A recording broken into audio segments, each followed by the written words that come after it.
El miedo a la libertad. Sección 5. Esta es una obra del maestro Erich Fromm.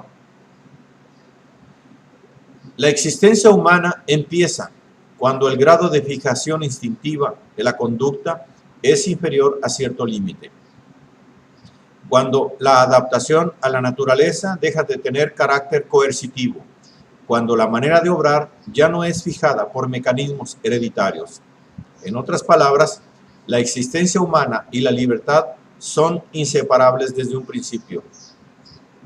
La noción de libertad se emplea aquí no en el sentido positivo de libertad para, sino en el sentido negativo de libertad de, es decir, liberación de la determinación instintiva del obrar. La libertad en el sentido en que se acaba de tratar es un don ambiguo. El hombre nace desprovisto del aparato necesario para obrar adecuadamente, aparato que, en cambio, posee el animal. Depende de sus padres durante un tiempo más largo que cualquier otro animal y sus reacciones al ambiente son menos rápidas y menos eficientes que las reacciones automáticamente reguladas por el instinto. Tiene que enfrentar todos los peligros y temores debido a esa carencia del aparato instintivo. Y sin embargo, este mismo desamparo constituye la fuente de la que brota el desarrollo humano. La debilidad biológica del hombre es la condición de la cultura humana. Desde el comienzo de su existencia, el hombre se ve obligado a elegir entre diversos cursos de acción. En el animal hay una cadena ininterrumpida de acciones que se inicia con un estímulo, como el hambre, y termina con un tipo de conducta más o menos estrictamente determinado, que elimina la tensión creada por el estímulo. En el hombre, esa cadena se interrumpe, el estímulo existe, pero la forma de satisfacerlo permanece abierta, es decir, debe elegir entre diferentes cursos de acción. En lugar de una acción instintiva predeterminada, el hombre debe valorar mentalmente diversos tipos de conducta posibles. Empieza a pensar. Modifica su papel frente a la naturaleza, pasando de la adaptación pasiva a la activa. Crea, inventa instrumentos y al mismo tiempo que domina a la naturaleza, se separa de ella de más en más. Va adquiriendo una oscura conciencia de sí mismo, o más bien de su grupo, como de algo que no se identifica con la naturaleza. Cae en la cuenta de que le ha tocado un destino trágico, ser parte de la naturaleza y sin embargo trascenderla. Llega a ser consciente de la muerte en tanto que destino final, aun cuando trate de negarla a través de múltiples fantasías. Una imagen particularmente significativa de la relación fundamental entre el hombre y la libertad la ofrece el mito bíblico de la expulsión del hombre del paraíso. El mito identifica el comienzo de la historia humana con un acto de elección, pero acentúa singularmente el carácter pecaminoso de ese primer acto libre y el sufrimiento que éste origina.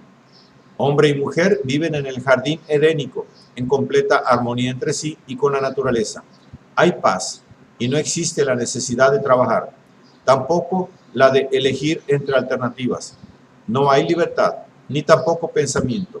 Le está prohibido al hombre comer del árbol de la ciencia del bien y del mal, pero obra contra la orden divina, rompe y supera el estado de armonía con la naturaleza de la que forma parte sin trascenderla. Desde el punto de vista de la Iglesia, que representa a la autoridad, este hecho constituye fundamentalmente un pecado, pero desde el punto de vista del hombre se trata del comienzo de la libertad humana. Obrar contra las órdenes de Dios significa libertarse de la coerción, emerger de la existencia inconsciente de la vida prehumana para elevarse hacia el nivel humano. Obrar contra el mandamiento de la autoridad, cometer un pecado, es, en su aspecto positivo humano, el primer acto de libertad, es decir, el primer acto humano. Según el mito, el pecado, en su aspecto formal, está representado por un acto contrario al mandamiento divino, y en su aspecto material, por haber comido del árbol de la ciencia. el acto de desobediencia como acto de libertad es el comienzo de la razón. El mito se refiere a otras consecuencias del primer acto de libertad. Se rompe la armonía entre hombre y la naturaleza. Dios proclama la guerra entre el hombre y la mujer, entre la naturaleza y el hombre. Este se ha separado de la naturaleza, ha dado el primer paso hacia su humanización al transformarse en individuo. Ha realizado el primer acto de libertad. El mito subraya el sufrimiento que de ello resulta. Al trascender la naturaleza, al enajenarse de ella y de otro ser humano, el hombre se halla desnudo y avergonzado. Está solo y libre, y sin embargo, medroso e impotente. La libertad recién conquistada aparece como una maldición. Se ha libertado de los dulces lazos del paraíso, pero no es libre para gobernarse a sí mismo, para realizar su individualidad. Libertarse de no es idéntico a libertad positiva, a libertarse para. La emergencia del hombre de la naturaleza se realiza mediante un proceso que se extiende por largo tiempo. En gran parte permanece todavía atado al mundo del cual ha emergido. Sigue integrando la naturaleza, el suelo sobre el que vive, el sol, la luna y las estrellas, los árboles y las flores, los animales y el grupo de personas con las cuales se haya ligado por lazos de sangre. Las religiones primitivas ofrecen un testimonio de los sentimientos de unidad absoluta del hombre con la naturaleza. La naturaleza animada e inanimada forma parte de su mundo humano, o, como también puede formularse, el hombre constituye un elemento integrante del mundo natural. Estos vínculos primarios impiden su completo desarrollo humano, cierran el paso al desenvolvimiento de su razón y de sus capacidades críticas, le permiten conocerse a sí mismo y a los demás tan solo mediante su participación en el clan, en la comunidad social o religiosa, y no en virtud de su carácter de ser humano. En otras palabras, impiden su desarrollo hacia una individualidad libre, capaz de crear y autodeterminarse. Pero no es este el único aspecto, también hay otro. Tal identidad con la naturaleza, clan, religión, otorga seguridad al individuo. Este pertenece, está arraigado en una totalidad estructurada, dentro de la cual posee un lugar que nadie discute. Puede sufrir por el hambre o la represión de satisfacciones, pero no por el peor de todos los dolores, la soledad completa y la duda. Vemos así cómo el proceso de crecimiento de la libertad humana posee el mismo carácter dialéctico que hemos advertido en el proceso de crecimiento individual. Por un lado, se trata de un proceso de crecimiento de su fuerza e integración, de su dominio sobre la naturaleza, del poder de su razón y de su solidaridad con otros seres humanos. Pero por otro lado, esta individuación creciente significa un aumento paulatino de su inseguridad y aislamiento, y por ende, una duda creciente acerca del propio papel en el universo, del significado de la propia vida y junto con todo esto, un sentimiento creciente de la propia impotencia e insignificancia como individuo. Si el proceso del desarrollo de la humanidad hubiese sido armónico, si hubiese seguido un plan determinado, entonces ambos aspectos de tal proceso, aumento de la fuerza y aumento de la individuación, se habrían equilibrado exactamente. Pero, en rigor, la historia de la humanidad está llena de conflictos y luchas. Cada paso hacia un mayor grado de individuación entraña para los hombres una amenaza de nuevas formas de inseguridad. Una vez cortados los vínculos primarios, ya no es posible volverlos a unir. Una vez perdido el paraíso, el hombre no puede volver a él. Hay tan solo una solución creadora posible que pueda fundamentar las relaciones entre el hombre individualizado y el mundo, su solidaridad activa con todos los hombres y su actividad, trabajo y amor espontáneos capaces de volverlo a unir con el mundo, no ya por medio de los vínculos primarios, sino salvando su carácter de individuo libre e independiente. Por otra parte, si las condiciones económicas, sociales y políticas de las que depende todo el proceso de individuación humana no ofrecen una base para la realización de la individualidad en el sentido en que se acaba de señalar, en tanto que, al propio tiempo, se priva a los individuos de aquellos vínculos que les otorgaban seguridad, la falta de sincronización que de ello resulta transforma la libertad en una carga insoportable. Ella se identifica entonces con la duda y con un tipo de vida que carece de significado y dirección. Surgen así poderosas tendencias que llevan hacia el abandono de este género de libertad para buscar refugio en la sumisión o en alguna especie de relación con el hombre y el mundo que prometa aliviar la incertidumbre aun cuando prive al individuo de su libertad.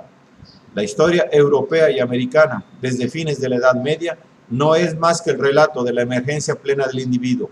Es un proceso que se inició en Italia con el Renacimiento y que tan solo ahora parece haber llegado a su culminación. Fueron necesarios más de 4 siglos para destruir el mundo medieval y para libertar al pueblo de las restricciones más manifiestas. Pero si bien en muchos aspectos el individuo ha crecido, se ha desarrollado mental y emocionalmente y participa de las conquistas culturales de una manera jamás experimentada antes, también ha aumentado el retraso entre el desarrollo de la libertad de y el de la libertad para. La consecuencia de esta desproporción entre la libertad de todos los vínculos y la carencia de posibilidades para la realización positiva de la libertad y de la individualidad ha conducido en Europa a la huida pánica de la libertad y a la adquisición en su lugar de nuevas cadenas o, por lo menos, a una actitud de completa indiferencia. Iniciaremos nuestro estudio sobre el significado de la libertad para el hombre moderno, con un análisis de la escena cultural europea durante la Baja Edad Media y el comienzo de la Edad Moderna. En este periodo, la base económica de la sociedad occidental sufrió cambios radicales que se vieron acompañados por transformaciones igualmente radicales en la estructura de la personalidad humana. Se desarrolló entonces un nuevo concepto de libertad que halló sus más significativas expresiones ideológicas en nuevas doctrinas religiosas, las de la Reforma.